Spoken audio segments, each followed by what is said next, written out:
The much-awaited meeting of the core group of People's Democratic Party was held in Srinagar to ponder over continuing its alliance with BJP in Jammu and Kashmir. The state is under governor's rule for over a week now after Mehbooba Mufti's reluctance to take over as chief minister after the death of her father, Mufti Muhammad Saeed.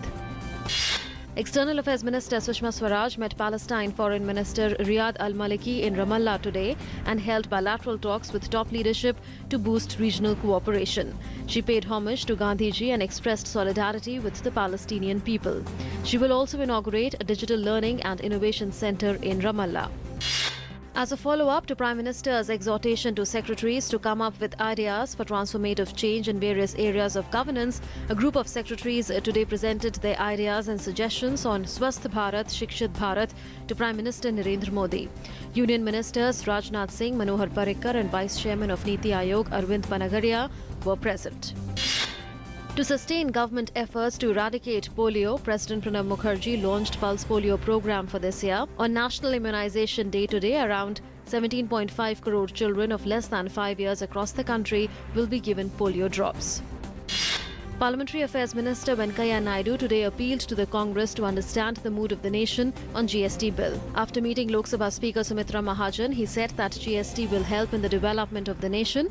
On the budget session schedule, Naidu said nothing has been finalized as yet and he will also hold a discussion with the Prime Minister.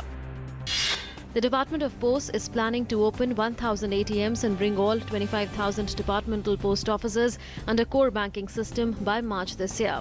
It has already rolled out core banking system in 12,441 post offices along with 300 ATMs. A department official said that CBS will enable customers to operate their accounts and avail banking services from any post office on CBS network regardless of where they maintain their account. Prime Minister Narendra Modi launched the historic Startup India campaign in New Delhi and announced a number of steps including tax exemptions, legal assistance and easy exit policy to facilitate startups in India. Finance Minister Arun Jaitley termed Startup India a watershed moment for the country.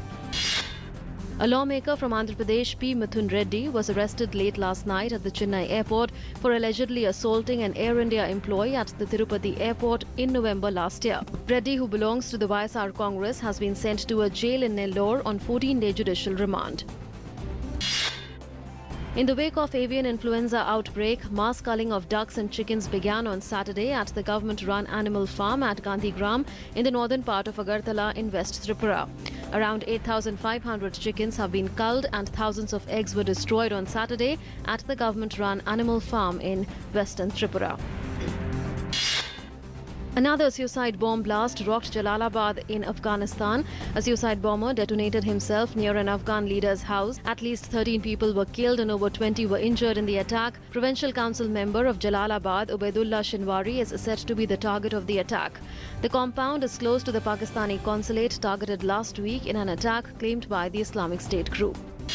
Iran took a huge step towards ending its international isolation as sanctions on the Islamic Republic were lifted following the entry into force of last July's nuclear deal with major powers. Vienna-based International Atomic Energy Agency said in a statement that Iran has carried out all measures required under the July deal to enable implementation day of the deal to occur.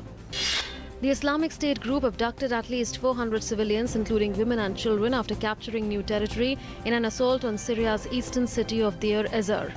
Syrian Observatory for Human Rights said the Islamic State abducted family members of pro-regime fighters. Observatory Chief Rami Abdel Rahman said they were transported to other areas under Islamic State control.